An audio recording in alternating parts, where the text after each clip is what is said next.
Bienvenidos telespectadores. Decía, este espacio se genera en los estudios de la Red Nacional Llegavisión, estudios en Santa Cruz de la Sierra, República de Bolivia, y es transmitido para todo el país a través de las diferentes estaciones en los diferentes departamentos que transmiten una sola señal, la señal piloto, que va vía satélite para todo el país y para el área de influencia del satélite que utilizamos.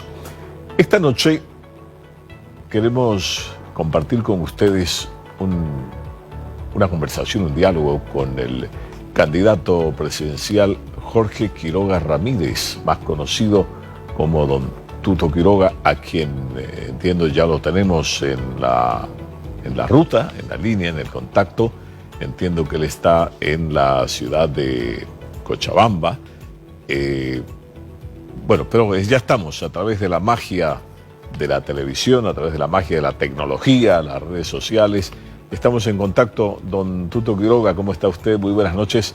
Un verdadero placer tenerlo aquí para compartir estos próximos 55 minutos con usted. Buenas noches, bienvenido al Polígrafo. Buenas noches, Jorge, un gusto saludarte a ti, a toda la gente que te sigue en el Polígrafo. Estoy aquí en La Paz, estuve en Cochabamba por el día en varias actividades, agarré el último vuelo y llegué a una lluviosa y fría La Paz, pero de vuelta acá en la sede de gobierno.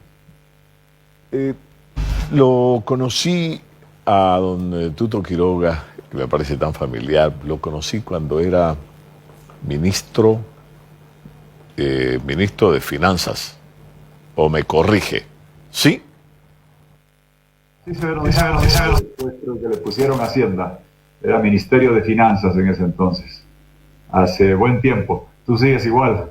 Yo con menos pelo.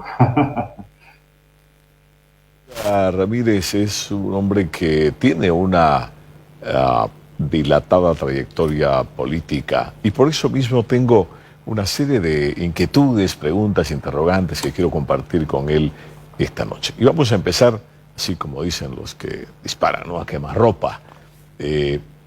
La primera pregunta casi obligatoria.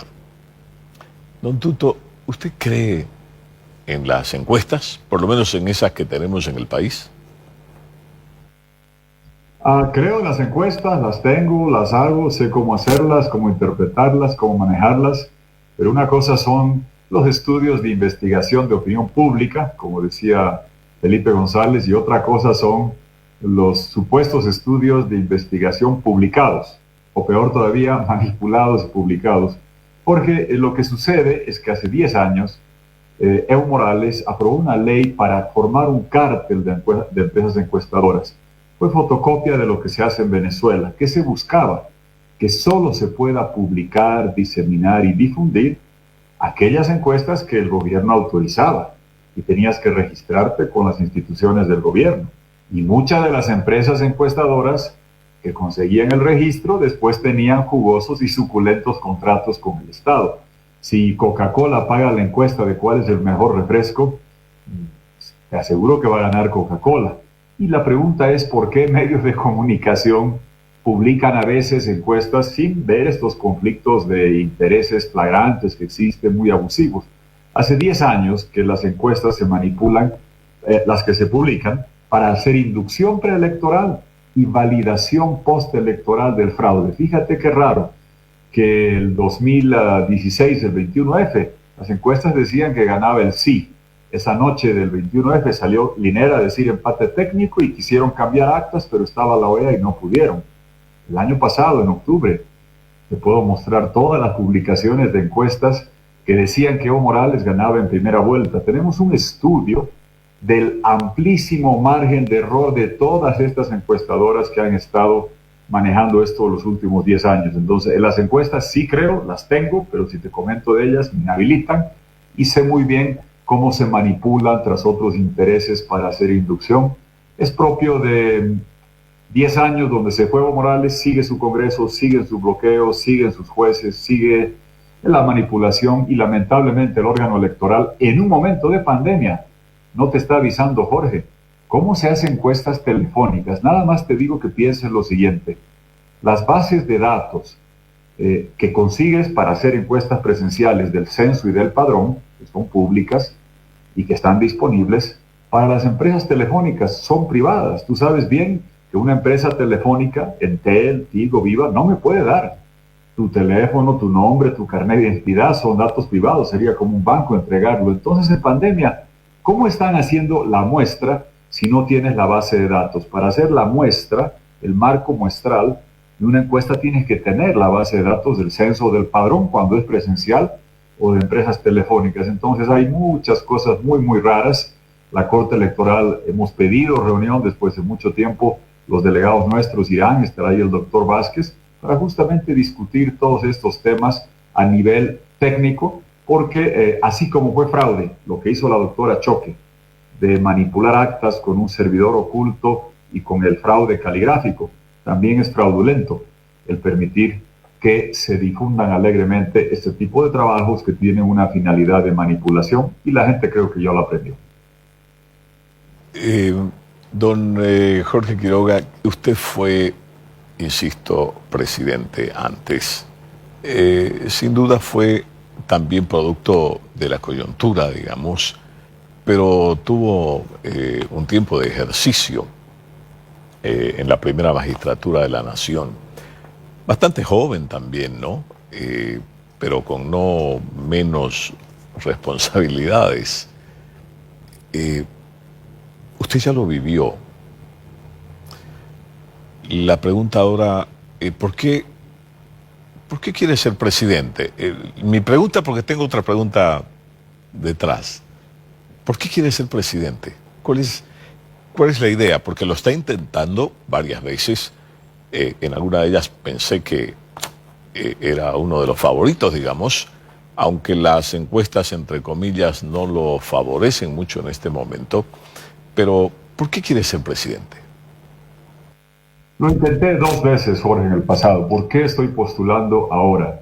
Porque estamos en un momento crítico. Tenemos la responsabilidad como país de generar unidad entre aymaras, quechuas, mestizos, sin discriminación ni distinción de regiones, de altura en la que vivimos, del color del piel que tenemos, de la lengua materna que hubiéramos aprendido. Todos somos bolivianos, todos debemos trabajar unidos. ¿Para qué?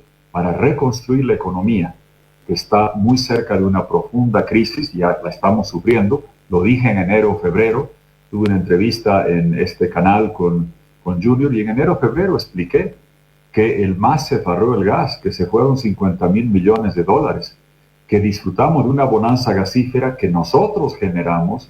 Al MAS le tocó precios altos, los volúmenes estipulados en el contrato, y se fue eso en elefantes azules, en palacios, en jets.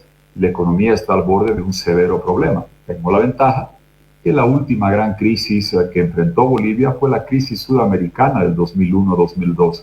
Y cuando otros países hacían corralito, congelaban los depósitos, devaluaban de 1 a 4 en Argentina, de 1 a 2 en Brasil, no podían pagar la deuda en Uruguay, en Venezuela, aquí en Bolivia condonamos la deuda para destinar a la pobreza, construimos el gasoducto, abrimos mercados, nadie perdió sus depósitos, nadie vio hiperinflación afectando a su sueldo, a su jubilación, sacamos el país adelante, y la coyuntura que se avecina requiere de esa clase de competencias, capacidades, experiencia y propuesta.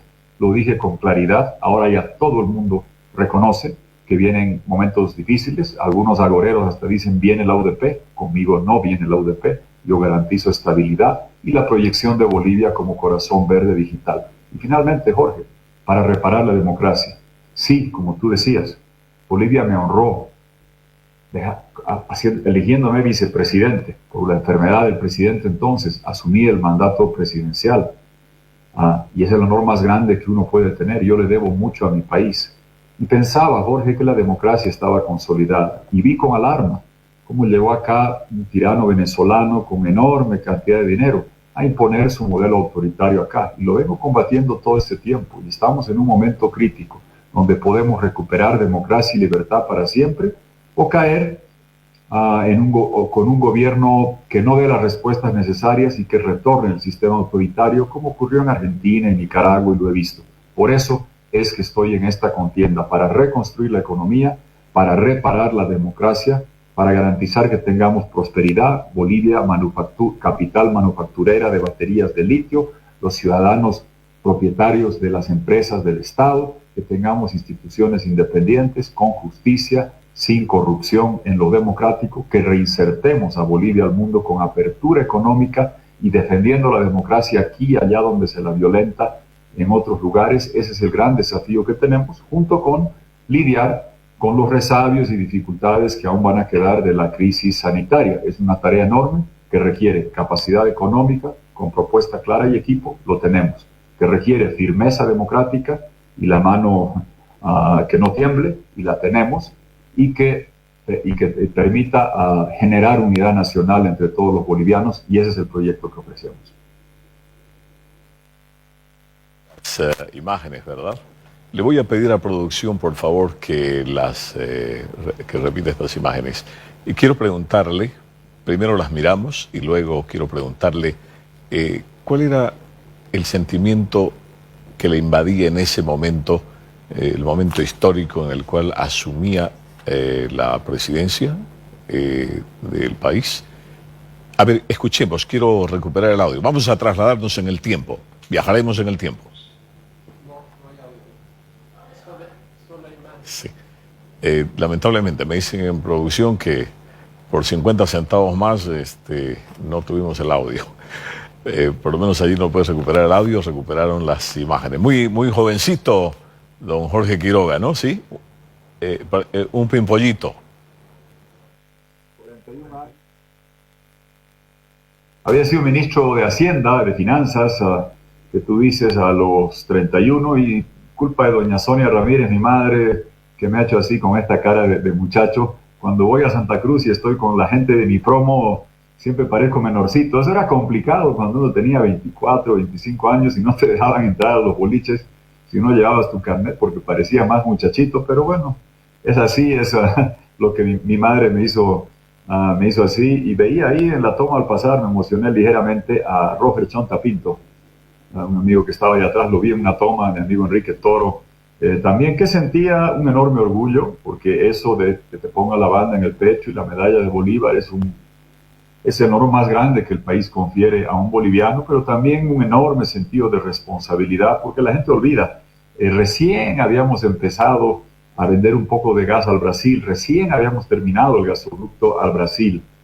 Pocos meses después de que yo esté parado ahí jurando en la Casa de la Libertad en Sucre, en esta jornada para mí inolvidable, Argentina se vino abajo, Brasil devaluó, tuvimos dificultades enormes, tuvimos que hacer programas de empleo, pagamos 60,000 cupones de empleo, teníamos que pagarle las planillas a las cooperativas mineras, que lo recuerdan, que las salvamos, a las castañeras en el norte, abrimos el mercado de Estados Unidos para los textiles, camélidos y alpacas, hicimos el gasoducto Yacuiba-Río Grande, salvamos a todas las empresas y con los empleos con liquidez, con mora. Era un trabajo titánico, 18, 20 horas al día, pero respondimos a una coyuntura muy compleja. Entonces se dio una mezcla de profundo orgullo y sentirse muy, muy honrado, pero al mismo tiempo a gran responsabilidad, porque la coyuntura es una crisis tan difícil como la que se viene ahora, y pudimos lidiar con ella. Quiroga, ahora sí hemos recuperado el audio, no me quedaré con las ganas. Quiero escucharlo, qué decía en ese momento, porque quiero contrastar con lo que dice hoy. A ver, producción, por favor, desde el principio, para... Jorge Fernando Quiroga Ramírez, sírvase, realizar la señal de la cruz. ¿Jura usted por Dios, la patria y los santos evangelios cumplir y hacer cumplir la Constitución Política del Estado y sus leyes, desempeñar fiel y lealmente el mandato de Presidente de la República hasta la finalización del periodo constitucional? Sí, juro. Si así lo hace, Dios y la patria le premien, de lo contrario le demanden. Queda usted posesionado como Presidente Constitucional de la República de Bolivia.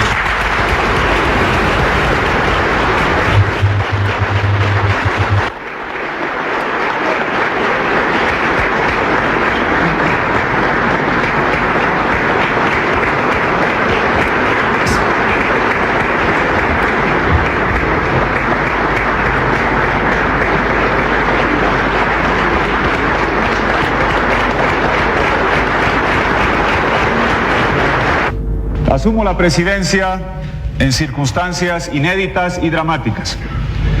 Esta es una hora de nuestra historia que preocupa la mente y aflige el corazón. Este es el primer juramento presidencial del nuevo siglo XXI. Este es también un juramento que se da aquí en Sucre después de más de un siglo. Y por eso Sucre quedará siempre en mi corazón. A todos aquí adentro y los que están afuera, muchas gracias.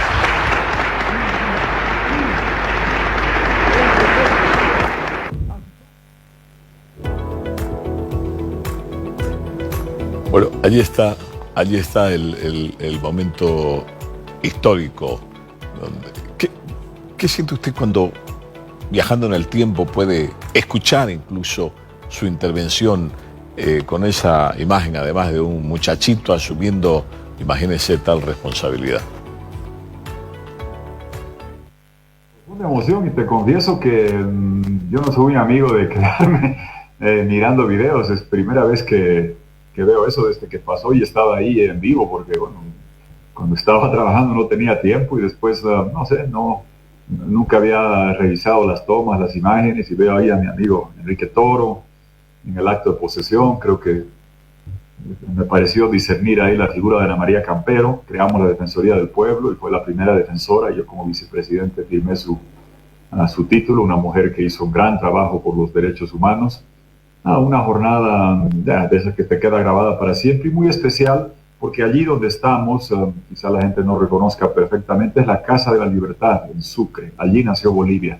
Allí vinieron venezolanos a caballo que cruzaron los Andes con sable en la cadera y legaron libertad e independencia a 5 países en Sudamérica: Venezuela, Colombia, Perú, Ecuador y Bolivia. Por eso llevamos el nombre del libertador Simón Bolívar.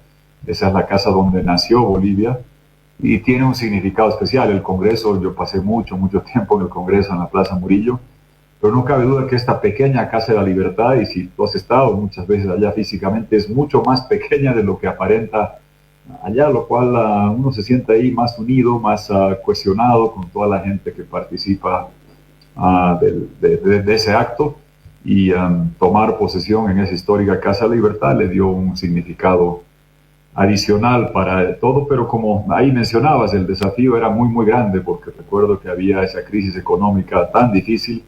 A los pocos meses Argentina se vino abajo, cayó, había colas en los bancos, la gente se puso nerviosa, inyectamos liquidez, teníamos que rescatar el sistema financiero, trabajamos como locos para abrir el mercado de textiles de Estados Unidos. El gasoducto Yacuiba-Río Grande era imprescindible para aprovechar ese gran mercado que habíamos abierto. Hicimos un trabajo duro en todos los frentes, y junto con eso somos el país que más deuda externa condonó como proporción de su economía. En total, entre las 2 transacciones que hice y la tercera que llegó después, fueron $5.500 millones que dejamos de pagar fuera y que los canalizamos a los municipios más pobres, dando más a los municipios rurales con población indígena. Así conocí a Tomás Ayarwi, y en un momento muy difícil buscamos dar respuestas a la pobreza, a la apertura económica y a la reforma de instituciones.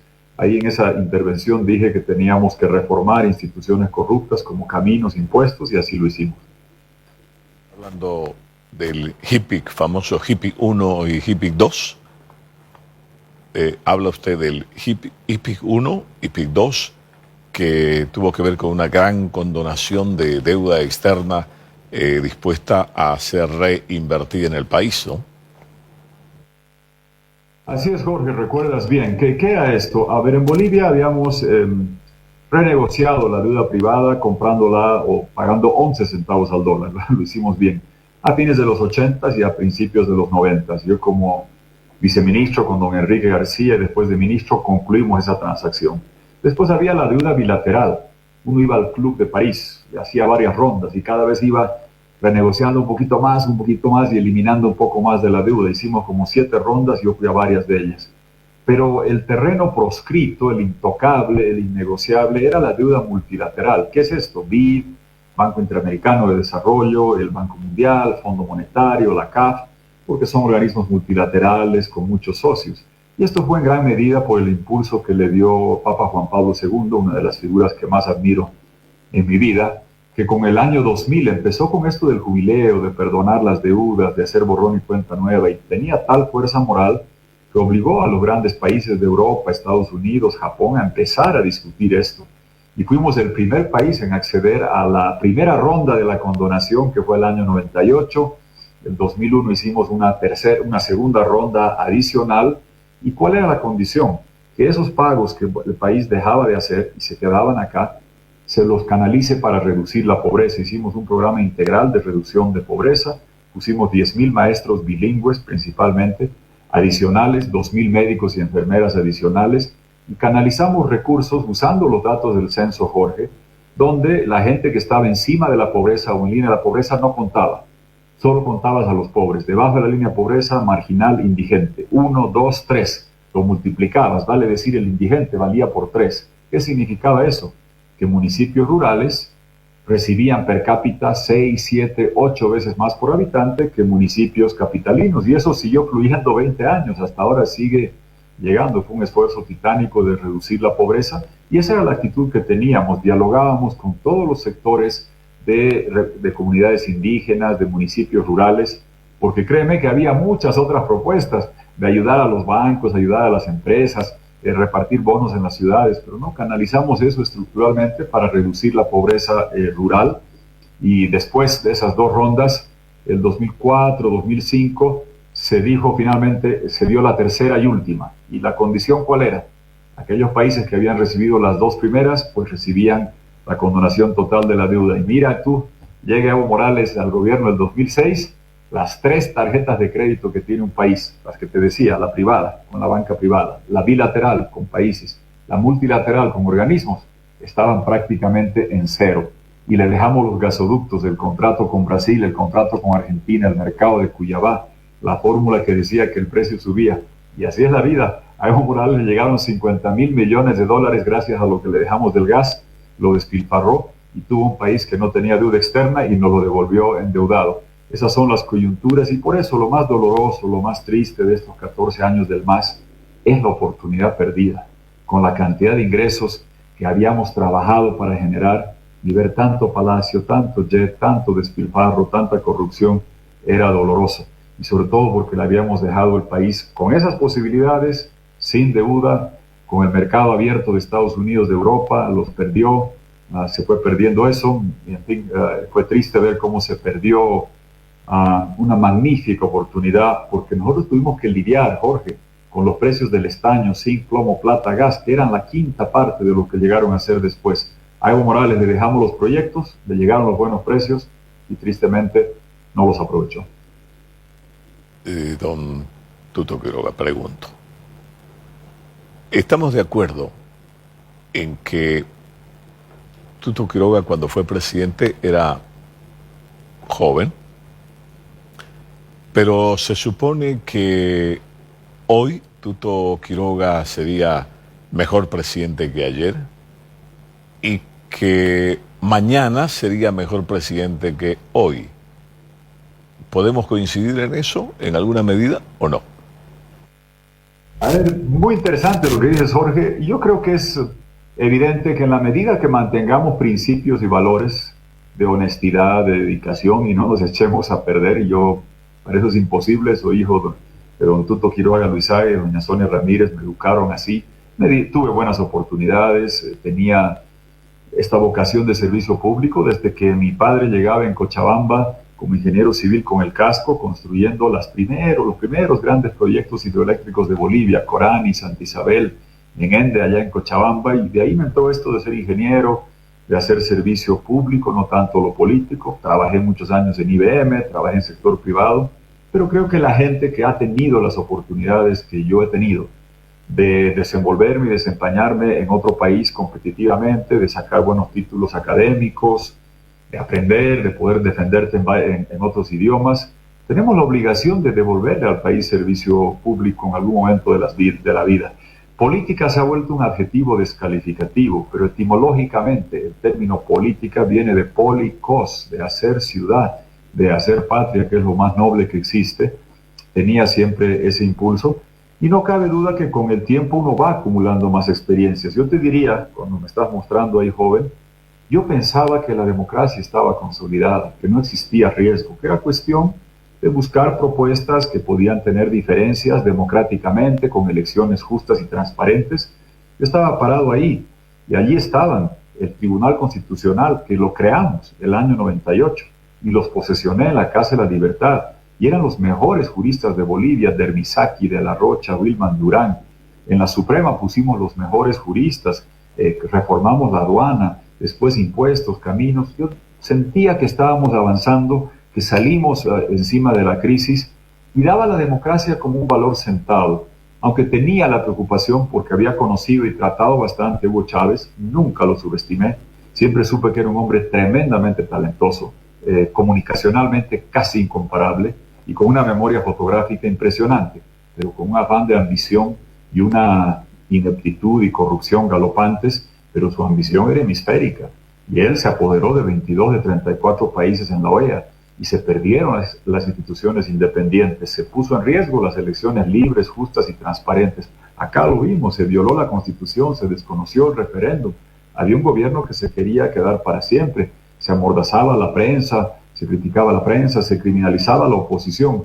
Y ese entonces, cuando yo estaba ahí parado de 41 años, ni se me ocurría que eso podía ser posible. Sabía que Chávez era un megalómano especial, pero nunca pensé que el daño a las democracias en Venezuela, en Cuba hace tiempo, en Nicaragua, en Bolivia, iba a ser tan profundo, y de ser un técnico económico más de ese campo, tuve que aprender a hacer la lucha por la democracia y libertad. Entonces aprendo y valoro eso mucho más que antes, y no cabe duda que la vida y la experiencia enseñan y nos mejoran. Claro, hay un límite biológico cuando ya no sé qué día llegará, cuando no tienes la energía, cuando ya no puedes trotar 10 kilómetros al día, ya no puedes subir a las montañas. Algún día también me llegará, pero mientras den las rodillas y los pulmones, aquí seguimos.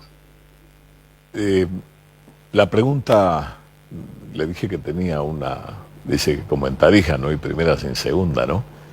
Mi pregunta, y son varias. Bueno, usted estudió en Harvard, ¿verdad? ¿Usted estuvo en Harvard? No.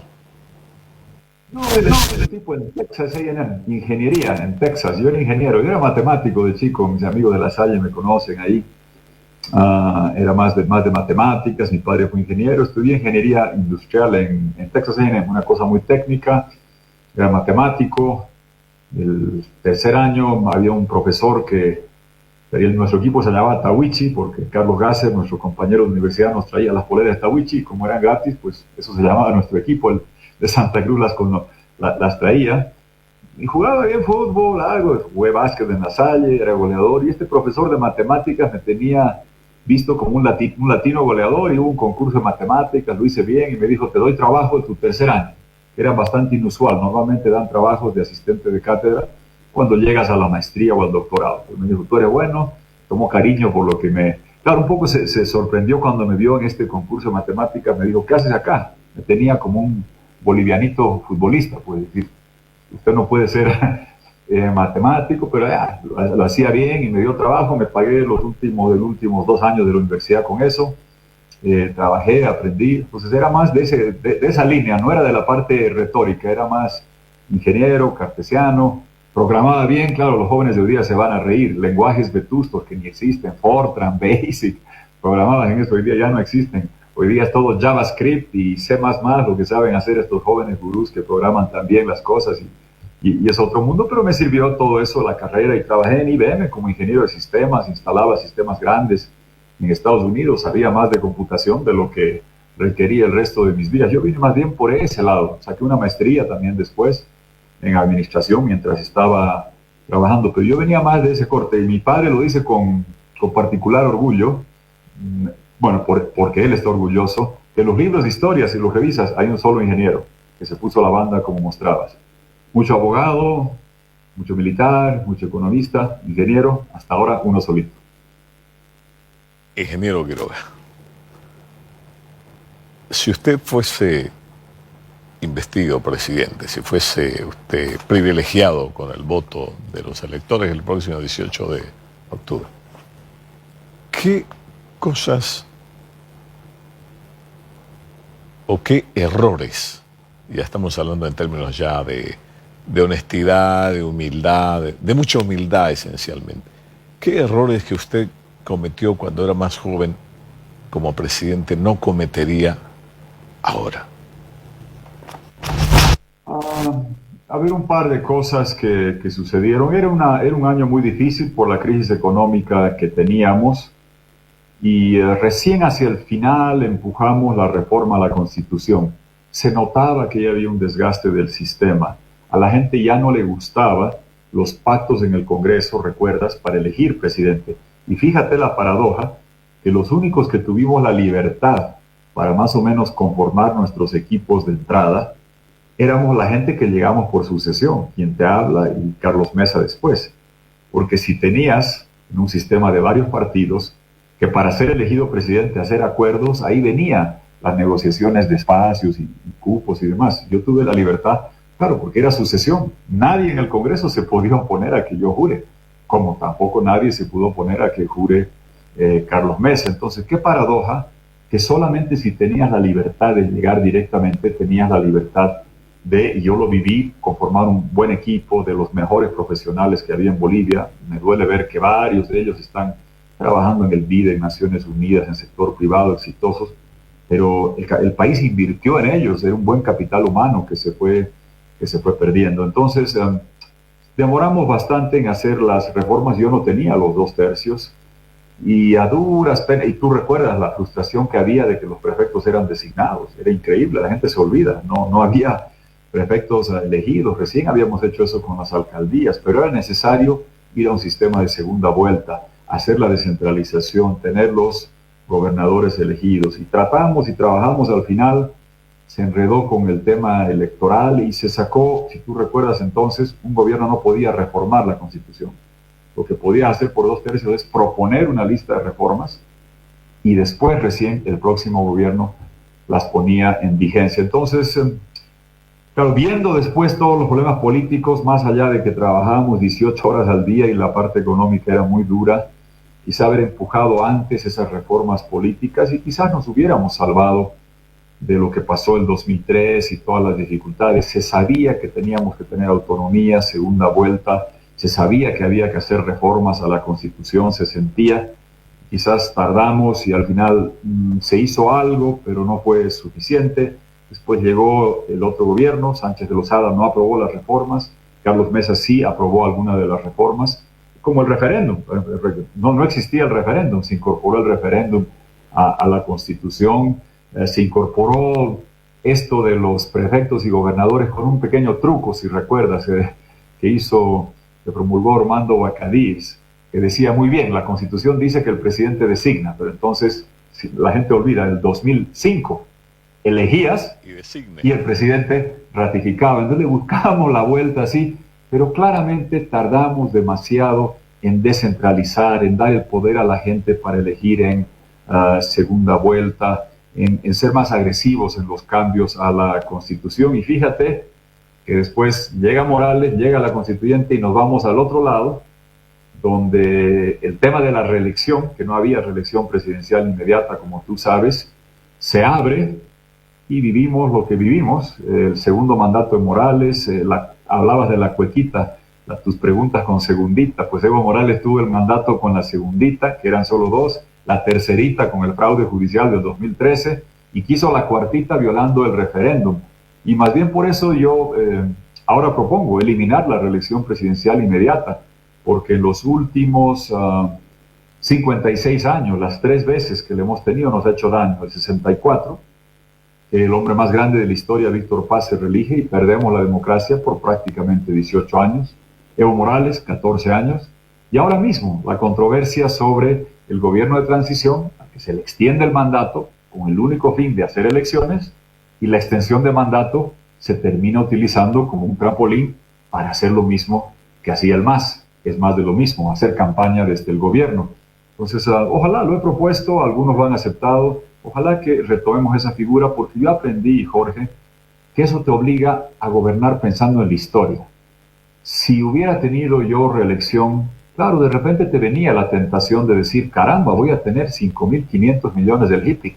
¿Por qué no reparto esto en las ciudades donde tengo voto en lugar de pasarlo a los municipios rurales donde hay más pobreza. Entonces, de los errores que te diría, creo que la reforma política que hicimos fue insuficiente, fue tardía, y después la insatisfacción popular rebalsó, y en 2003 vivimos días aciagos, duros, y siempre pienso que si hubiéramos podido ser más agresivos al principio, no teníamos 2/3, quizás podíamos haber cambiado el rumbo de la historia, pero fue como fue. Y creo que en eso hay que aprender, de que cuando hay que hacer salvataje económico hay que hacerlo, pero nunca descuidar las reformas políticas, porque cuando la gente no está satisfecha con cómo funciona la democracia y no hace esa reforma, ese malestar se manifiesta, como lo vimos en octubre de 2003, por otras vías, y tenemos que lamentar pérdida de vidas y violencia. Recuerdo una expresión, no diré célebre, pero que quedó acuñada, y era cuando usted era presidente, y recuerdo que la economía parece que comenzaba a estornudar. Y bueno, usted sabe que los periodistas son en muchos casos incisivos, ¿no?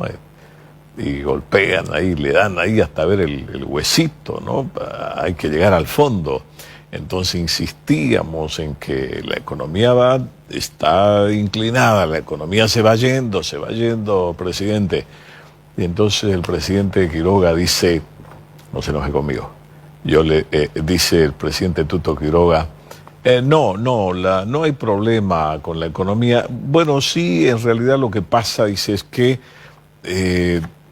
estamos sufriendo una pequeña desaceleración económica, sí, producto de una serie de circunstancias, pero lo que pasa, dijo, es que el camioncito está por entrar al charquito y entonces ha hecho una pequeña desaceleración para pasar el charco, pero luego continuamos.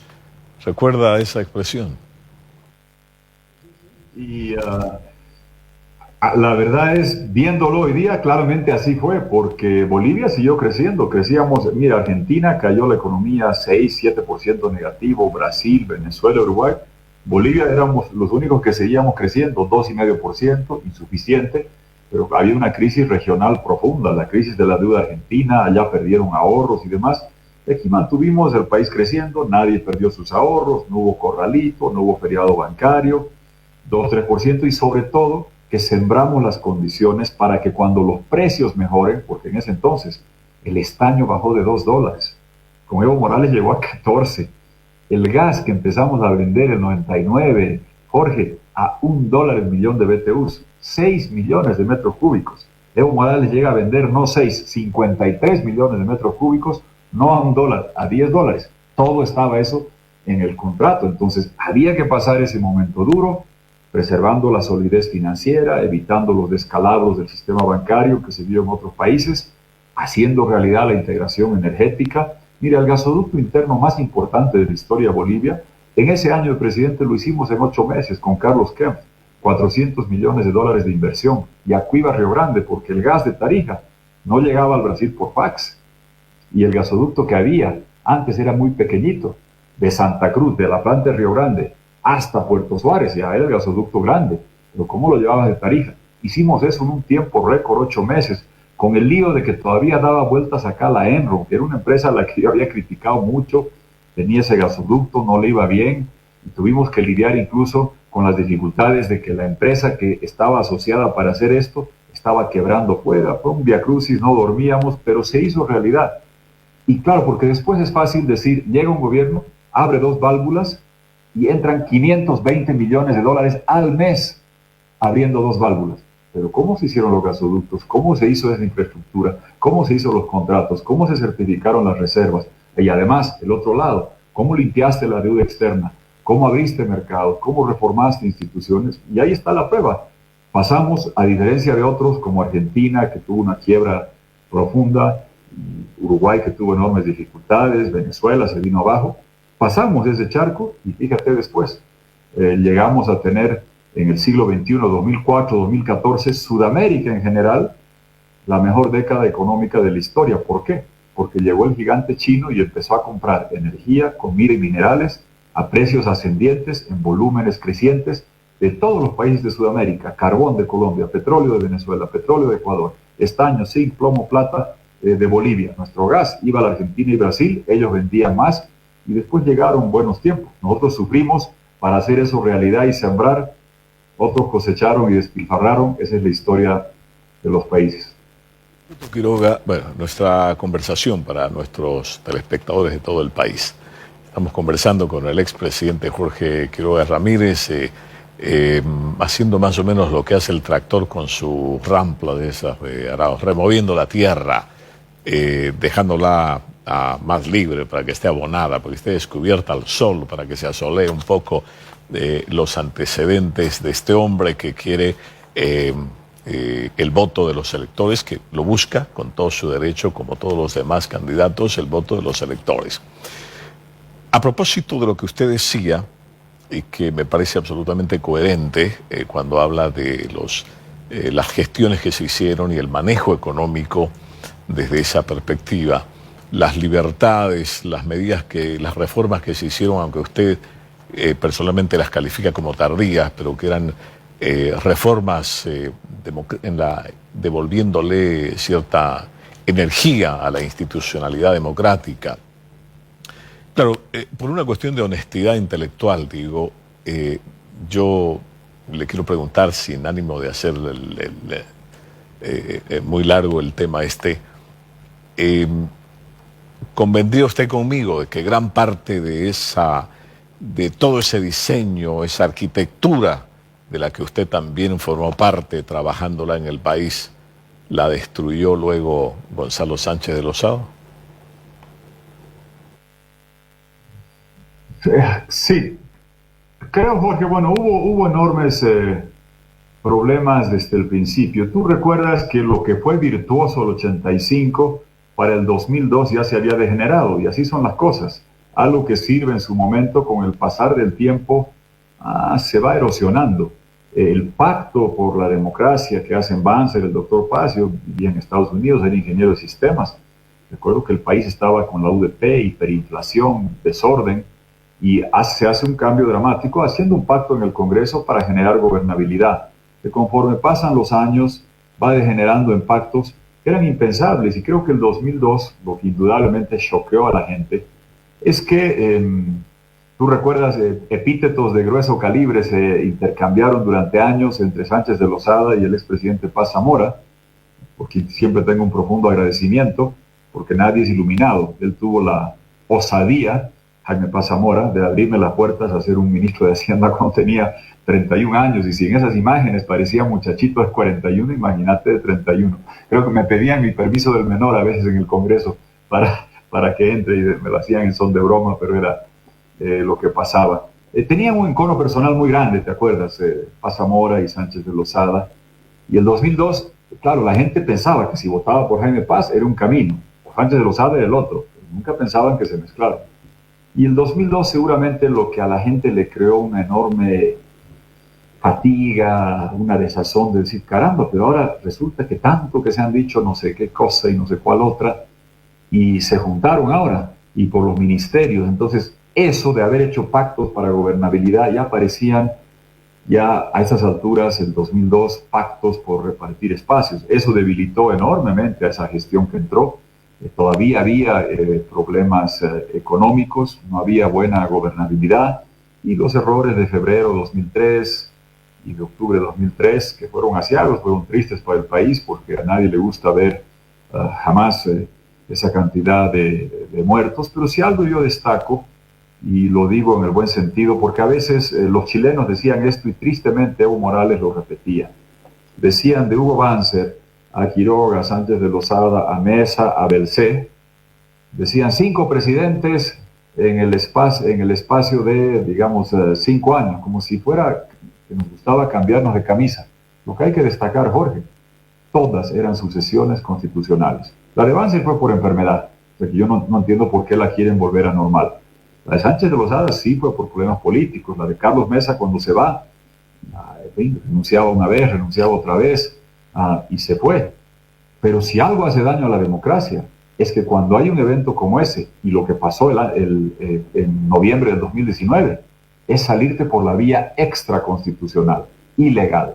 Que venga un militar, que venga un empresario, como pasó en Venezuela, que venga una junta cívica militar. No, En Bolivia hemos enfrentado dificultades, pero sí algo hay que destacar.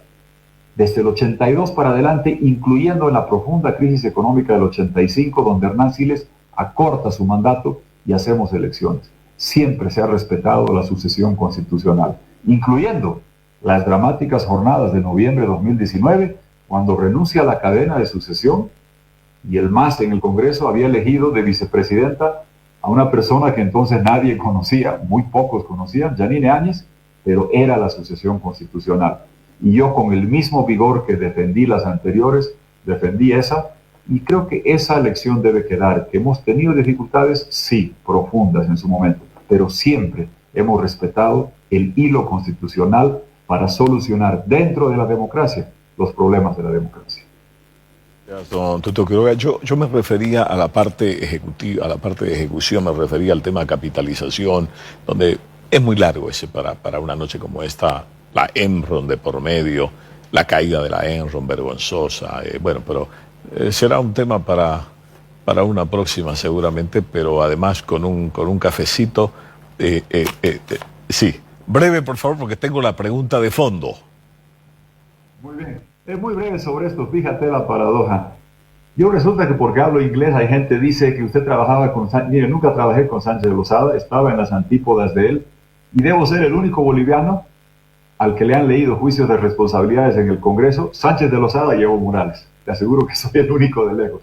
Sánchez de Lozada, cuando yo me oponía a eso de la Enron, lo de la capitalización, las cosas, molesto, y era un joven que había sido ministro con cierta credibilidad, se puso de mal humor y vino la instrucción, y Sánchez de Saín se vino al Congreso y se inventaron, no me acuerdo qué caso. La primera vez que te lo hacen, te asustas, la mamá se preocupa, pero me leyeron un juicio de responsabilidades, gran gresca en el Congreso del 96, y me lo hizo Sánchez de Lozada. Se pasan los años y Evo Morales me hace el otro juicio de responsabilidades, y ese sí me tiene en Sucre, ahí defendiéndome, porque en mi gobierno llegó la exploración de Aquio Incahuasi, que Evo Morales después celebró, porque fue el único descubrimiento que hizo en 14 años, y por lo mismo, para mí, busca darme 15 años de prisión y he deambulado no sé cuánto tiempo en Sucre. O sea que creo que no vas a encontrar otra persona que hubiera sido enjuiciada por Sánchez de Lozada y por Evo Morales. Soy el único que tiene esas dos medallas. Esta conversación con el candidato a la presidencia, don Jorge Quiroga Ramírez. Una preguntita de fondo antes de ir a ver algunos temas ya de actualidad. Se nos ha ido el tiempo rápido. Eso de hablar de eso, de recordar la historia, creo que es importante porque dice que quien olvida el pasado está condenado a cometer los mismos errores, ¿no? Teniendo en cuenta, teniendo al frente, ingeniero Quiroga, un hombre tan talentoso, joven aún, con experiencia en este tren, en este traqueteo de la política, ¿cuál será la razón para que las encuestas que hacen no le resulten tan favorables?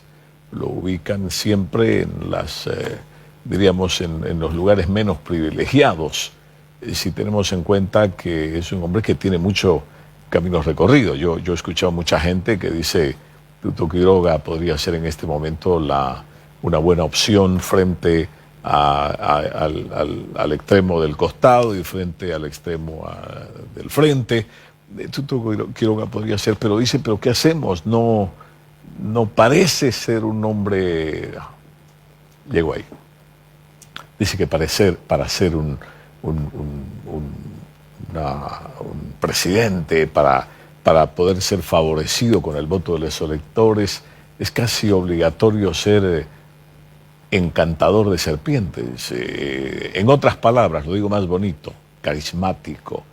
Hay algunas personas que dicen que no son carismáticas y pueden tener las mejores ideas, el mejor corazón, la honestidad, lo que quiera, pero viene uno que es, digamos, que sabe hablar, un tipo que se sabe mover frente al público y que de pronto termina encantando a los electores. El que pasaba por ahí queda encantado.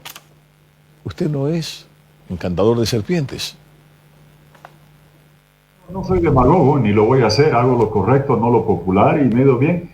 Y partimos de una premisa que no comparto, Jorge, en el sentido de lo que hablábamos al principio.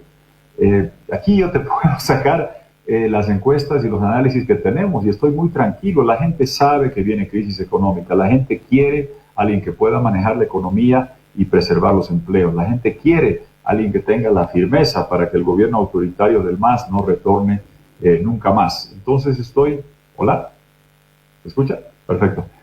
Entonces estoy tranquilo con donde estamos ubicados porque, mira, yo he estado en cantidad de eventos internacionales y no voy a venir a jactarme ni pavonearme, pero he estado compartiendo paneles internacionales con salones de 500 personas donde estaba desde Felipe González, 14 años de jefe de gobierno de allá, o Álvaro Uribe, y me las bato bien y saco todos los aplausos. Créeme, ese no es el tema. El tema es que estamos enfrentando un sistema de manipulación para inducción preelectoral, porque los que no tienen propuestas, los que no tienen respuestas, tienen que buscar hacer todo este maquillaje que ha sido dañino para la democracia, que ha sido parte del fraude. Pero lo que estoy seguro es que con el tiempo se sabe la verdad. Puedes engañar, como dice el adagio del señor Lincoln, aparte de la gente todo el tiempo, a toda la gente parte del tiempo, pero no vas a poder engañar a toda la gente todo el tiempo. Y la gente va a poder evaluar estas cuestiones. ¿Quién puede mejorar la economía? ¿Quién tiene la firmeza para lidiar con el MAS? Y la ventaja es que pueden evaluar qué está haciendo este gobierno, qué hizo don Carlos Mesa en su momento, qué es la diferencia de lo que hice yo en su momento. Y la gente, si son los criterios que ordenan, va a poder hacer esa evaluación, no en base a promesas, a discursos demagógicos buscando encantar serpientes, sino en base a los compromisos que estamos asumiendo, basados en la credibilidad que tenemos para poder hacerlo realidad. La gente conmigo sabe, no hay cocaína, no hay corrupción, hay capacidad económica. Don Carlos Mesa es candidato, él estuvo también como presidente de transición y le dio el cato de coca, llegó la cocaína, se multiplicó la cocaína del Chapare, le dio amnistía a Evo Morales, nos dejó sin el mercado norteamericano, casi nos deja sin la ley del IDH y decenas de miles de millones de dólares, porque Armando Bacadíes fue finalmente el que la promulgó. Entonces no estoy insultando a nadie, estoy meramente describiendo nuestra posición económica y en relación al MAS, que la gente puede evaluar no solo por lo que decimos que vamos a hacer, sino por lo que en su momento hemos hecho. Ya llegamos ahí, pero antes de ir al corte, antes de ir a la pausa brevísima, no sé si coincide conmigo. ¿Le hace falta a Jorge Quiroga, candidato, le hace falta un poco más de contacto con la gente? Le digo por algunas cosas que he escuchado, por si le sirve el dato. He escuchado que le falta a Tuto Quiroga con el registro que tiene, con la capacidad que tiene, con el carisma que tiene, con la capacidad de gerencia que tiene, el contacto con la gente, las provincias, la frontera, los lugares más lejos del país, las ciudades. ¿Coincide usted conmigo en eso, que podría faltarle un poco más de contacto con el ciudadano en la calle? Las 2 veces que he hecho campaña y antes de vicepresidente también, mira, la gente me conoce, empiezo en los mañaneros a las 6 de la mañana y termino en los últimos a las 11 de la noche, no duermo ni como, bajo 5 kilos y me pongo a mi caballo y hago eso todo el tiempo. Lo que estoy extrañando ahora es que eso es difícil. Esta mañana estaba en Cochabamba en un acto muy bonito, pero teníamos que estar todos a 2 metros, a codazo limpio, en el buen sentido, ¿no? No esos codazos agresivos, sino de codo a codo, mantener distancia, el barbijo, los lentes. Yo extraño pues acercarte a la gente, abrazar a alguien. Yo no dejo un hombro sin abrazar, cachete sin besar. Una vez en Santa Cruz y Cochabamba, 2 veces en Sucre y Potosí, como sabes. Siempre se hace, pero ahora tenemos una realidad, que eso es bien difícil. Y el tema de concentraciones, de actos masivos, no va a haber. Hoy teníamos en un lugar y afuera había mucha gente, pero por los espacios y para respetar los protocolos del hotel, teníamos 60 personas en un lugar donde podía haber más de 200 y afuera se quedaron muchas, pero tristemente el compromiso con el hotel era respetar en el salón esos criterios y te diría que esa va a ser una dificultad que vamos a tener todos en esta campaña en medio de la pandemia. donde las dadas de mano, los abrazos y los besos van a estar ausentes. Yo francamente los extraño. Gracias, es el diálogo con don Jorge Quiroga Ramírez. Le vamos a pedir 2 minutos y 45 segundos de pausa, por favor, una breve pausa para cumplir con una obligación comercial, y enseguida continuamos este diálogo con el candidato y expresidente Jorge Quiroga Ramírez.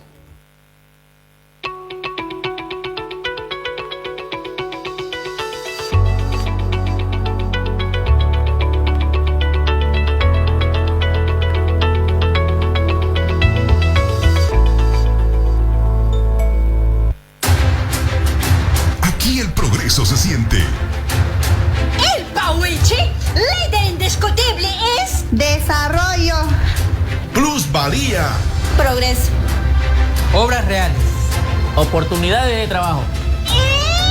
Es todo eso y mucho más. Con las mayores facilidades y los mejores beneficios.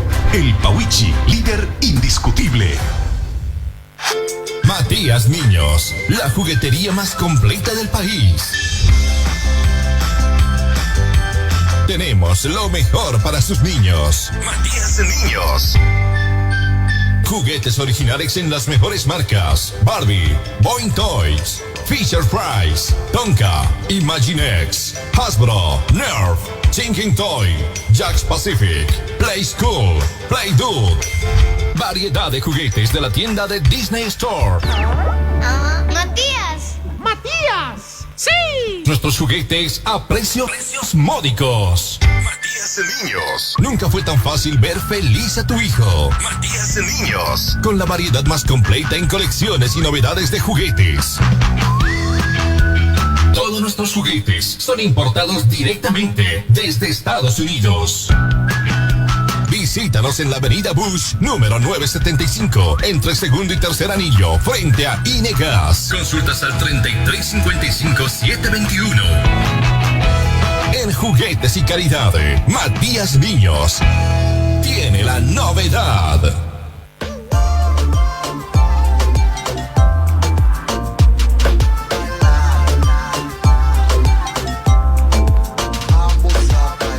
Todas las semanas, los días Tigo. Días de oferta. Paquetigos con más megas. Paquetigos con redes sociales ilimitadas. Promociones en tus recargas y ofertas especiales en Tigo Shop. Para que tu crédito rinda más. Aprovéchalas.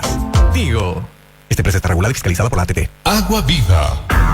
Recupera tu energía y equilibrio. Estimula la actividad cerebral. Alivia inflamaciones. Favorece la oxigenación y circulación de la sangre. Agua Viva.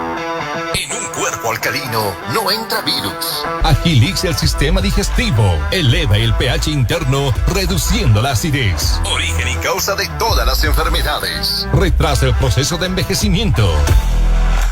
Agua Viva, en presentaciones de 600 ml, 2, 5 y 20 litros. Informaciones al 346-9090 y 347-6060. Celular o WhatsApp 7734-6174. Contamos con envíos y pedidos al por mayor y menor. Con la originalidad del agua que nos proporciona la naturaleza. Agua Viva, agua energizada y estructurada. Agua Viva. Mejora tu calidad de vida. Un cambio siempre es bueno. Renueva tu hogar con los descuentos del Deco Week en Multicenter. Del lunes 31 de agosto al lunes 14 de septiembre. Te esperamos con hasta 70% de descuento en productos decorativos, muebles, lámparas y mucho más. Multicenter Norte, Sur, Oeste y www.multicenter.com.bo. Multicenter, tu casa vive.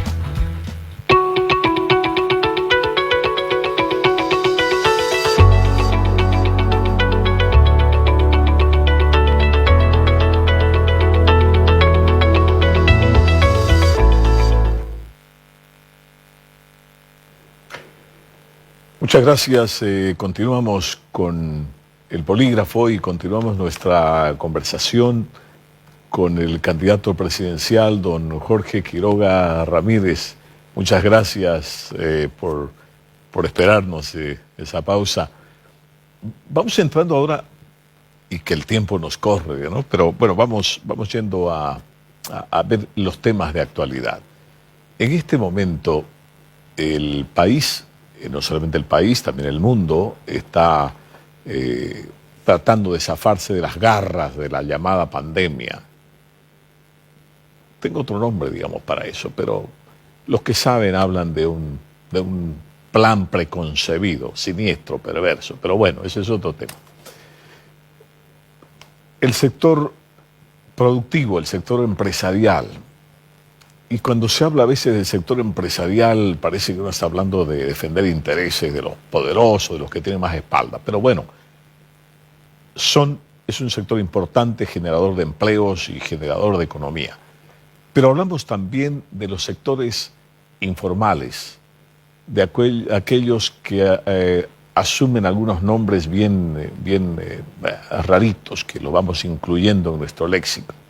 Los cuentapropistas, ¿no?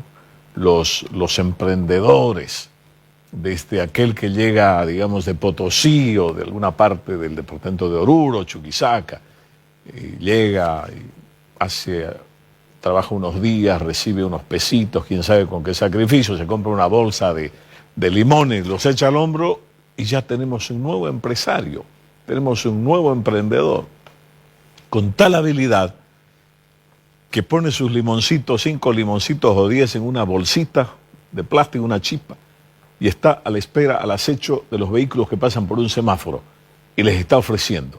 ¿Qué les ofrece ese nuevo empresario, ese nuevo emprendedor, ese informal, si quiere, porque no da facturas, ¿no? ¿Qué le ofrece? Le ofrece liberarlo a ese conductor, a ese chofer, a ese pasajero, a ese ejecutivo, liberarlo de la necesidad de ir a un supermercado, bajarse y buscar su limón. Entonces, por un precio módico, que diríamos no sería mucho, recibe una moneda, unos 5 bolivianos o 10, y le entrega unos limoncitos. Por poner un ejemplo, de una serie de variedades de productos. Ya tenemos un nuevo empresario. Entonces, cuando hablamos del empresario, no estamos hablando de aquellos que son empresarios respetables, grandes, poderosos, ¿sí? Pero que son los menos.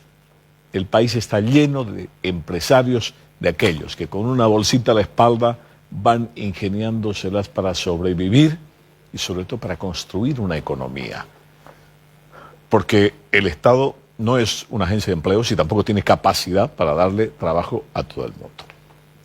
Mi pregunta, expresidente, ¿cómo podría el Estado en este momento acudir en auxilio de aquellos sectores que han sido golpeados en la forma más artera por una cuarentena que lleva más de 4 meses y que recién está dando pasos hacia adelante para abrir sus puertas? Pero nadie garantiza que al abrir la puerta llegue la economía corriendo. No, la economía está tímida, la economía está media escondida, está todavía con mucho miedo. Y la gente sale a buscar, y a veces el remedio peor que la enfermedad, porque en su búsqueda tiene que seguir erogando algo que no tiene.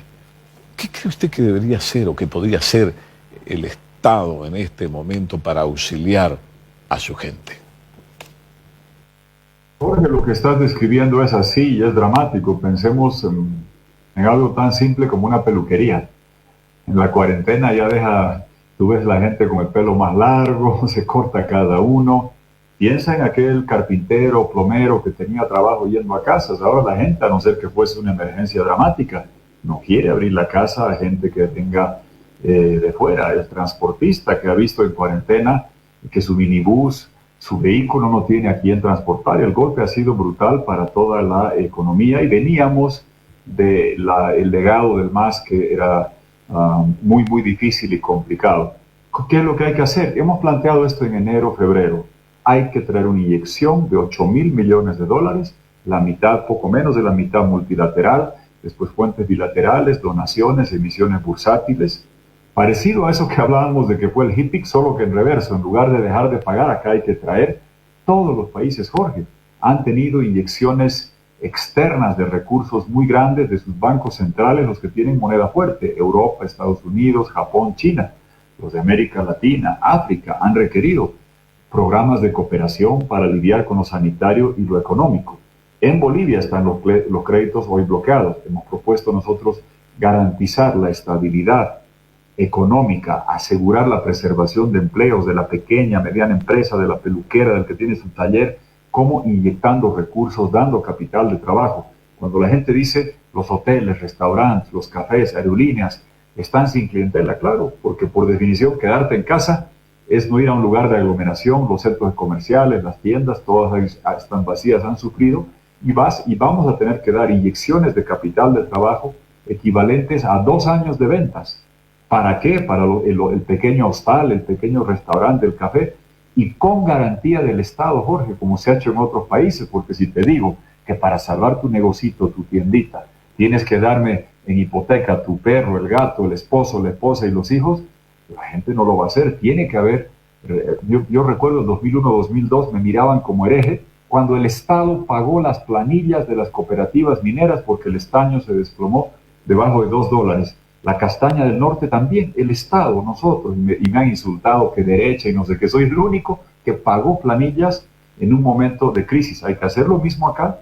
Hemos dicho de los $8.000 millones, ¿cuánto? $4.000 millones tiene que llegar a las empresas, preservar los empleos, inyectar capital de trabajo para garantizar que llegue esa ayuda, dar ayuda del desempleo, dar alivio tributario, minimizar los pagos de los impuestos, de los aportes a la seguridad social. Necesitas esa inyección externa porque el coronavirus ha sido un shock muy duro que le llega a un país que tenía déficit fiscal y de cuenta corriente incontrolables. Tienes que hacer esa inyección de recursos. A mí me han dicho qué es lo que haría el primer día. Le dije, yo no espero el primer día. En la transición me voy, como lo hice antes, a decir, señores de Europa, Japón, China, Estados Unidos, Brasil, tienen que darnos la aprobación en organismos, en bilateral, estos recursos para salvar. Bolivia es el único país que está enfrentando crisis sanitaria, más crisis política después de 14 años de autoritarismo, más una crisis económica porque feneció el contrato de gas con Brasil. Y si no hacemos esa inyección, Jorge, puede haber problemas en el sistema financiero, sobresaltos cambiarios, perder los depósitos, que se licúe tu jubilación. Ese shock de confianza hay que hacer al principio para salvar la economía, y lo hemos dicho en enero, febrero, y Jorge, te confieso que cuando presenté esto, por decirte en un extremo, en la directiva de Asoban, la mitad de los integrantes me miraban con una cara de por qué estoy buscando dar un remedio si no estamos con una enfermedad. Ahora ya nadie duda de que hay una profunda enfermedad y tenemos que empezar con eso. ¿Para qué? Para después proyectar esta Bolivia que queremos, corazón integrador, verde sostenible, digital, haciendo aquí las baterías de litio. Si algo voy a hacer los próximos 5 años yo, es manufacturar las baterías de litio de mis relojes, celulares, tabletas, computadoras, de los vehículos, que es el mercado más grande que va a haber para un producto que tiene Bolivia. Somos micropotencia gasífera, pero ese poquito gas que tenemos, bien ubicado cerca de Brasil y la Argentina. Somos macropotencia global en litio.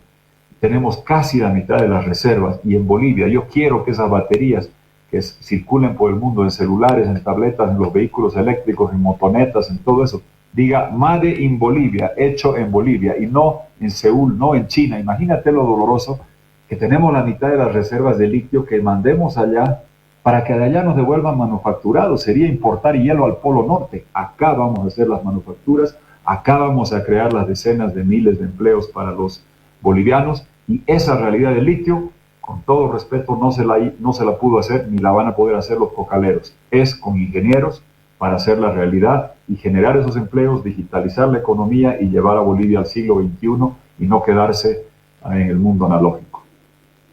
Don Jorge Quiroga, quiero pedirle por favor, si usted fuese tan amable, quiero presentarle unas imágenes, unas fotitos, y que usted me diga su primera impresión como un ciudadano de a pie, digamos, un ciudadano cualquiera.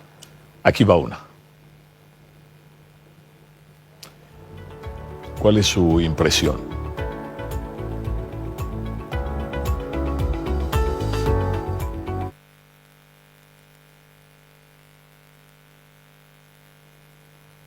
Vamos con el señor Quiroga, por favor.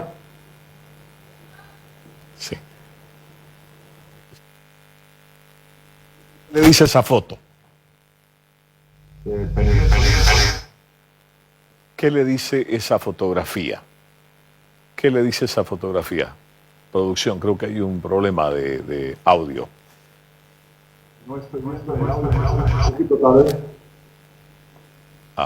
¿Qué le dice esa fotografía, don Tuto Quiroga? Esa fotografía, ¿qué le dice? Es el administrador del despilfarro, de la corrupción. 14 años de bonanza, el MAS se farreó el gas y el cajero de esa farra fue Luis Arce.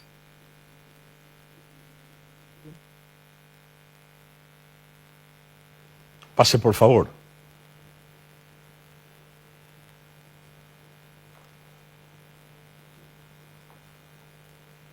¿Qué le dice esa imagen?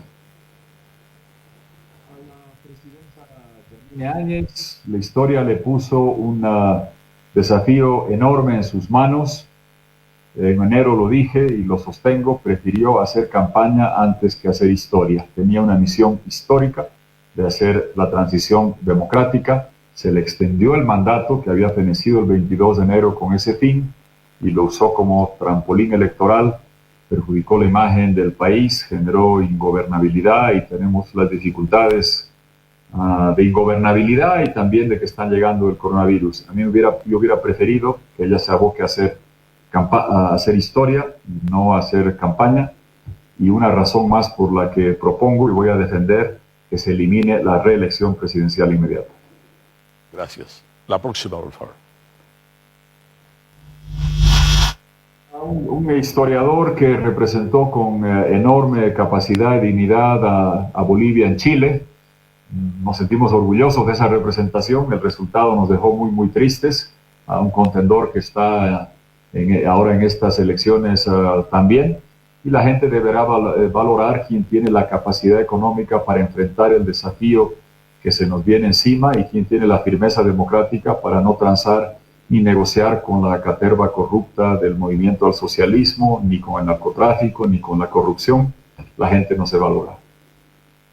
Quiero que me permita, por favor, y pedirle también a producción, me aguarde un poquito con las imágenes. Yair, por favor, aguárdeme. Quiero ir al otro video, por favor, que tengo, para que lo escuchemos con el ingeniero Quiroga y conversemos sobre él. Estamos en un momento en el que estamos tratando de ¿qué le decía antes? Estamos preparando la tierra para ponerle el mejor abono para que los electores tengan la figura absolutamente clara. Don Jorge Quiroga, las elecciones el año pasado fueron el 20 de octubre. Este año serán el 18 de octubre, 2 días de diferencia. Pero quiero rescatar de nuestros registros esta imagen y verla con usted para ver qué pasó. Por favor, producción, adelante.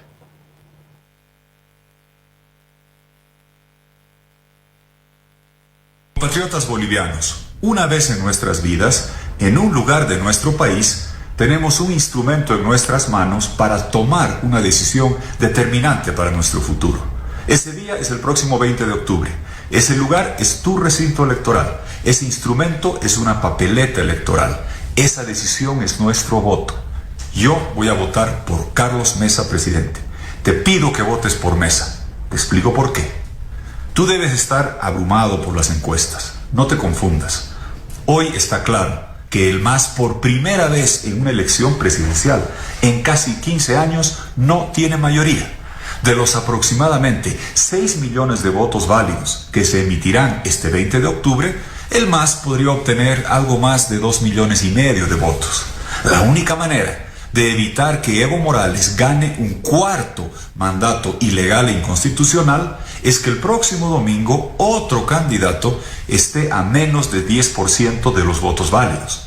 Para asegurarse de lograrlo, este otro postulante debe sobrepasar con el mayor margen posible los 2 millones de votos válidos. Ese segundo candidato hoy es Carlos Mesa. Las proyecciones muestran que será difícil llevar a Evo Morales a una segunda vuelta. Solo votando todos por Mesa podemos tener la oportunidad de volver a decirle no al abuso autoritario. Creo que dijo lo más importante. Ingeniero Quiroga, las circunstancias cambiaron, está usted ahora en el ruedo.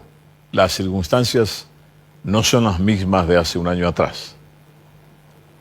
Bueno, pero claramente le acerté todo lo que dije, tuvieron que hacer fraude, fíjate, hace tiempo que no lo veía tan bien y le acertamos todo y lo volvería a hacer. Yo siempre he estado en contra del MAS, yo nunca he titubeado, yo nunca he transado con ellos, nunca he trabajado con ellos. Fíjate, no, en su momento Juan del Granado no era santo mi devoción, seguramente yo no de él, pero si la opción para ser alcalde de La Paz, que es donde yo voto, era él o el MAS, yo voté por él o voté por Revilla, y cuando estaba Leopoldo Fernández en la candidatura dije exactamente lo mismo. Yo siempre he tomado posición. Habría que ver si don Carlos Mesa el 2005, el 2009 o el 2014 la tomó por la oposición. No recuerdo que lo hubiera hecho, pero yo nunca dudo. Cuando está el MAS al frente de un proyecto autoritario que violaba la Constitución, que desconocía el 21F, yo entonces, Jorge, andaba peregrinando por la OEA, por la Comisión Interamericana de Derechos Humanos, con las firmas que recogimos de plataformas de ciudadanos, de comités cívicos, para pedir la opinión consultiva a la OEA, que va a llegar. El 28 de septiembre estaré sentado así en la sesión virtual de la Corte de San José, que va a escucharnos y pronto fallará que la reelección no es un derecho humano para que nunca más suframos esto. Siempre hay que pelear contra el MAS. Yo siempre he estado contra el MAS.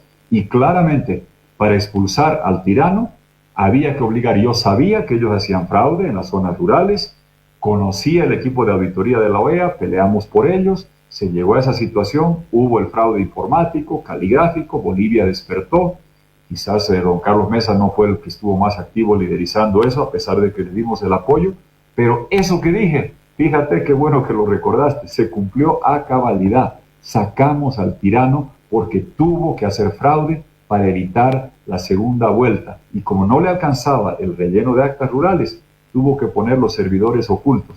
Yo tenía la ventaja que cuando presidí la misión electoral en Honduras, allá también hicimos auditoría, estuve como un mes allá y desconocimos ese resultado electoral. Había sido la primera vez que se hizo. La segunda fue Bolivia, y con todo ese bagaje de conocimiento y experiencia internacional es que actuamos en consecuencia para liberarnos de la tiranía. Ahora, lo hemos sacado de Evo Morales. La pregunta es, ¿cuál es el desafío ahora? Un gobierno con capacidad económica y firmeza democrática para que no vuelvan. No en esta elección que no van a ganar, de aquí a 5 años, como pasó en Argentina, como pasó en Nicaragua. Y yo garantizo eso. Entonces, lo que es útil para sacar al tirano, no siempre es útil, ya lo sacamos. Ahora hay que ver qué es lo necesario para que no vuelvan nunca más los que sometieron a Bolivia. Y si hubiera pensado que ya que Evo Morales está fuera, que viene crisis económica, que hay que manejarla con capacidad, que hay que manejarla con firmeza lo del MAS, y hubiera pensado que otro tiene esas virtudes, no hubiera entrado. Claramente estoy en esto porque creo que tenemos el proyecto que ofrece esas garantías, a diferencia de Carlos Mesa u otras candidaturas. Muchas gracias, ingeniero. Vamos a otra foto, por favor, producción. Otra imagen. Una gran revelación cívica, y además, mire eso, hoy es fácil hablar contra Evo Morales. Tú sabes muy bien, Jorge, que el liderazgo cívico y político de Santa Cruz estuvo aletargado después del Hotel Las Américas. Yo conversé mucho con Luis Fernando Camacho cuando él asumía la presidencia del Comité Cívico y le planteé ese desafío. Recojamos firmas para convencer a la CIDH, la Comisión Interamericana de Derechos Humanos, o a Colombia, de que se tramite la opinión consultiva. ¿Por qué? Porque cuando yo hacía esto, siempre decían, usted es enemigo de Evo Morales, usted le cortó su cocaína, Evo Morales usted lo enjuicia. Parecía una animadversión personal. ¿Cómo mostraba yo que era un pedido societario de esa juventud del Bolivia? Dijo, no, recogiendo firmas. Y cuando Evo era presidente, que no era tan difícil, que era mucho más difícil, Luis Fernando, con las plataformas, con mucha gente, recogimos centenares de miles de firmas, las llevamos al Palacio de Colombia, Iván Duque elevó la opinión consultiva y la Corte va a fallar, que la reelección no es un derecho humano. Y después, todo el mundo conoce el liderazgo, la fortaleza, la firmeza que mostró en esos 21 días. Seguramente cometió errores, seguramente yo también, es parte de lo que sucede, pero es una persona en la que yo estoy seguro que no va a transar con el MAS. Y no te puedo decir eso de otras candidaturas, y un desafío central ahora es reconstruir la economía para que no se genere la nostalgia de la bonanza, como pasó con Cristina en Argentina, y que retorne en el 2025. Y lo segundo, no transar con el autoritarismo, defender la democracia y libertad a capa y espada, y en eso confío, y lo ha demostrado Luis Fernando Camacho, que es una persona firme en esa línea. Vamos a la última fotografía. Señor Chi. No lo conocía mucho, vi su candidatura, lo conocí en enero, fue muy amable, lo visité en su casa, conocí a sus padres y me parece una familia destacada. Alguna vez alguien en son de crítica dijo, caramba, ¿cómo va a candidatear acá en Bolivia si no es boliviano? Mire, imagínese decirle a don Luis Espinal o a Gramón de Moragas o al padre Pérez Iribarne, gente que tú conoces, o al profesor Escargorta, decirle que no son bolivianos, caramba, han escogido ser bolivianos, han venido acá, han trabajado acá, han llegado de otro lugar. El resto hemos nacido aquí tenemos la familia, yo los papás, los abuelos, bisabuelos, tatarabuelos. Es destacable eso y su compromiso con Bolivia y de sus padres, a quienes conocí, les mando un saludo. Me dejó muy profundamente impactado como una familia que llega de fuera a un país tan diferente como es el nuestro, puede ayudar a hacer un poquito de país acá, y él refleja eso con formación académica, con firmeza y con defensa de valores. Gracias, ingeniero Quiroga. A propósito, y tengo que ir recortando mi tiempo, me están avisando que se nos ha ido el tiempo. El señor Chi, candidato presidencial, también dice, habla de que si él es investido presidente, va a reducir, o sea, va a universalizar el tema impositivo, pero va a situar en 5% el pesado impuesto al valor agregado, el IVA. ¿Usted tiene en mente la posibilidad de trabajar sobre la carga impositiva que aplasta al ciudadano? Es muy costoso el impuesto en Bolivia, diríamos. Hay niveles impositivos casi confiscatorios, por ejemplo, como el IUV, que está en el 25%, cuando el IVA está en el 13%, el ITA en el 3%, más un impuestito que creó Carlos Mesa por mientras tanto y se quedó por mientras siempre. Entonces, ¿qué tiene usted ahí en la canasta? Jorge, son 4 pasos. Primero, alivio tributario. Vas a tener que reducir casi hasta 0 los impuestos el primer año y medio para hoteles, restaurantes y darles un alivio profundo, porque lo que ha pasado y va a seguir pasando con la recesión del coronavirus los va a seguir golpeando. Después del alivio, 2, abrirnos a acuerdos de integración comercial para reducir los aranceles, abriendo la posibilidad de exportar productos. 3, institucionalizar el servicio de impuestos y la aduana para que no sean nidos de corrupción y de rateros que dicen que no se puede. Tú recuerdas que había zonas francas, ahora se desaduaniza en frontera con el MAS. Esa práctica sigue. ¿Por qué? Para hacer el contrabando. Y después hacer la reforma impositiva premiando al productor, al exportador, pero yo a la gente no le voy a decir que el primer día de un gobierno se puede recortar las alícuotas. Vas a tener que hacerlo para ciertos sectores, como hoteles, restaurantes, porque no van a tener ingresos, no sobrevive. Tú conoces bien un hotel, un restaurante, un café, una aerolínea, tributando como si hubieran tenido 12 meses de ingreso. Hoy día viajas y la actividad en el aeropuerto no es la que solía ser. Vas a tener que dar un profundo alivio tributario, alivio en las cargas de seguridad social, aportes a la caja, aportes a las AFPs, el primer año y medio, reformar las instituciones, abrirnos a integración comercial y después hacer la reforma. Y hemos incluido varios de esos temas, incluyendo lo que decías del impuesto a las utilidades y también que el impuesto a las transacciones es un impuesto ciego de 3%, que es el piso al impuesto a las utilidades, que a veces cobras doble tributación a la renta presunta de utilidades. Tienes un marco que es confiscatorio, que es disuasivo para la atracción de inversión. Y te doy un ejemplo, la famosa empresa Amazon o Uber. En Bolivia nunca hubieran, porque ¿cómo crecen al principio? Pierden plata, pero crecen. Pero si les cobraras 3% de impuesto a las transacciones, aunque pierdan plata, las liquidas. Entonces, es un sistema que no es proclive a generar y fomentar el desarrollo de la economía naranja, cultura, turismo, gastronomía, parques naturales y la economía digital a la que tenemos que llegar y que son partes centrales de nuestra propuesta. Aliviar, institucionalizar, abrir acuerdos de integración comercial y la reforma impositiva profunda. Ese es el programa que hemos puesto sobre la mesa. Ingeniero Quiroga, le agradezco mucho, se nos fue el tiempo, se me quedaron muchas cosas en el tintero. Quería hablar sobre el tema de... Hay un tema que me da vueltas en la cabeza, el famoso software ese que se había pretendido comprar para manejar el tema de las AFPs, creo que por 40 millones y que se dieron 5 millones por adelantado. Y ahora parece que los proveedores famosos de una empresa panameña parece que se han hecho gas. Esas cosas que el pueblo necesita que se las expliquen en detalle para ver qué pasó.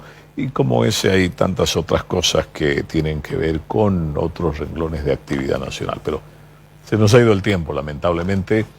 Ingeniero, le quiero decir que me sentí muy contento. Yo le había dicho al principio que me era familiar, lo vi muy... bueno, yo parece que estaba de mamadera mirando la tele cuando usted juraba como presidente, así que pues lo veía muy familiar, ¿no? Muy bien, y yo lo dejo con estas imágenes. Dígale al país lo que usted considere que debe decirle en este momento. Adelante, por favor. Gracias, Jorge, por esta entrevista tan agradable y por todo el periodismo que tú haces hace mucho tiempo. Y la primera vez que me entrevistaste te dije, si yo tuviera tu voz, me iría mejor en los karaokes con esa voz y esa sapiencia periodística que siempre has tenido. Hermanas, hermanos bolivianos, ustedes saben que en unas semanas vamos a enfrentar una elección decisiva. Estamos saliendo de una crisis sanitaria profunda. Estamos dejando atrás 14 años de autoritarismo con un gobierno de transición lleno de dificultades. Veneció el contrato de gas, tenemos déficits inmanejables, hay que salvar la economía. Por eso estoy en esta campaña, porque tenemos el equipo, la capacidad, la credibilidad, las relaciones y la propuesta para salvar la economía, reconstruirla, proyectar la Bolivia del futuro, para hacer de nuestra patria el corazón verde, digital, manufacturando aquí las baterías de litio, haciendo que la propiedad de las empresas se distribuya a todos los bolivianos mayores de edad, valor aproximado 10.000 bolivianos, te genera dividendos, es tuya, serás dueño de las empresas de Entel, de Ende, de Yacimientos, tú las fiscalizarás, tú serás un agente bursátil y tendrás capacidad de garantía y crediticia desde los 18 años. Y eso con reforma a la justicia digital, aplicar la ley SAFCO, la ley de delación premiada, acabar y liquidar la corrupción, no dejarnos avasallar con el narcotráfico, abrirnos al mundo comercialmente para hacer realidad esa Bolivia que soñamos. Y en esa Casa de la Libertad, allí, yo quiero pedirte el voto para que te garantizo, vamos a eliminar la reelección presidencial inmediata, no quiero quedarme 15 años, 20 años, 5 años son suficientes para reconstruir la economía, para reparar la democracia, para reinsertar al país en el mundo y generar bienestar social. Y en esa misma Casa de la Libertad, terminando el próximo mandato, un 6 de agosto del 2025, quiero decirle bienvenido, tercer siglo de vida republicana de Bolivia. Aquí está una Bolivia con democracia, con libertad, con prosperidad, corazón verde digital, con baterías de litio, y lista a enfrentar nuestro tercer siglo de vida republicana, allí en esa misma Casa de la Libertad, donde cumpliremos 200 años y le daremos bienvenida al tercer siglo de nuestra Bolivia. Gracias, Jorge. Muchas gracias, ingeniero Quiroga, muchas gracias. Y a ustedes, estimados telespectadores, gracias por habernos acompañado en este espacio que les llamamos El Polígrafo.